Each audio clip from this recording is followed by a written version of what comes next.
ย่างไปตามถนนหนทางหรือเดินทางหรือเดินจงกรมตามที่เขาตั้งไว้นี่จับลมหายใจได้หรือยังหูว่าแต่ของย่างกับลมหายใจเนี่ยฟังไว้โลดมุนี่ก็ดีเขาเห็นเขาหายใจได้นั่นเป็นอันว่าใส่ได้ละหายใจว่าหลักย่างไปย่างมาน้ำวัดนี่แหละตามนั้นหรือแม้กระทั่งบิณฑบาตย่างดูลมหายใจได้หรือยังเขาเลี้ยวบางนั่นเลี้ยวบางนี่ก็สร้างเด้บาดนี่แต่ว่าความรู้สึกเขาอยู่กับลมหายใจความคิดเขาบอกไปน้ำสิ่งที่เห็นเลยนี่แหละเอาแค่นี้แหละจะเอาซ้ำใดอีกนั่นว่าหลักแค่นี้หน้ามันจะไปซ้ำใดไม่ต้องไปห่วงดอกอันเห็นนั่นเห็นนี่หรือว่าจะของสิบลูเอาทิมแล้วก้อนความอยากรู้อยากได้อยากเป็นนั่นแม้กระทั่งความสงบก็ไม่ต้องไปห่วง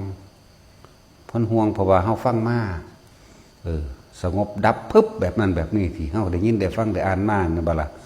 พุ่นมันไปอยู่ในอดีตคือมันไปจำในหนังสือนั่นละเอิญว่าอดีตที่จำมาเอาอาจารย์นันว่าหลวงปู่คนว่าหนังสือว่าไปห่วงข้างนะเอาเถอะหน้าเอาแบบนี้ตาเมื่อนดีอยู่ดีๆนี่แหละตอนยางไปกับลมหายใจใดนี่นั่นแหละฝึกพวกนี้ที่แรกเขาอยู่เฉพาะเขาเองยางไปยางมาเท่ากับลู่ลมหายใจเจ้าของนะ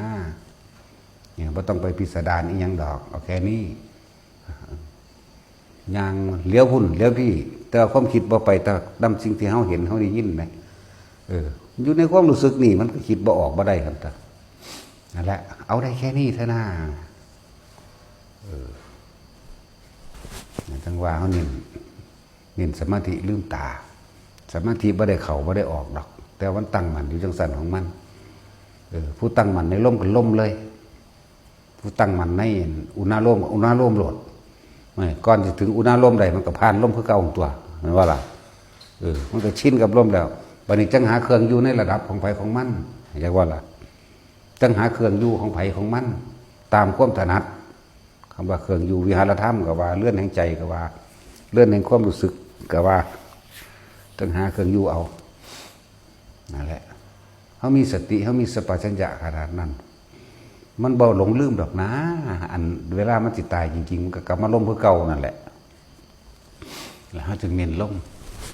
ก็ต้องไปสนความพิสดารความพิสดารก็มีอยู่ดอกทางไปสนใจ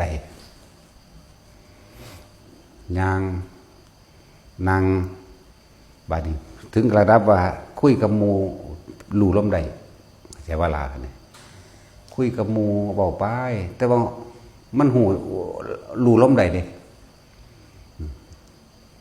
นั่นแหละคุยกับหมู่กับเบากับลู่ล่มใดที่แรกก็ฝึกไปทั้งสั้นแหละตามทางที่เขาเฮ็ดไว้เพื่อให้มันมีสติต่อเนื่องนั่นแหละก็ทั้งมันขาดการต่อเนื่องส่วนมากที่มันขาดมั่งเป็นนั่นนี่มั่ง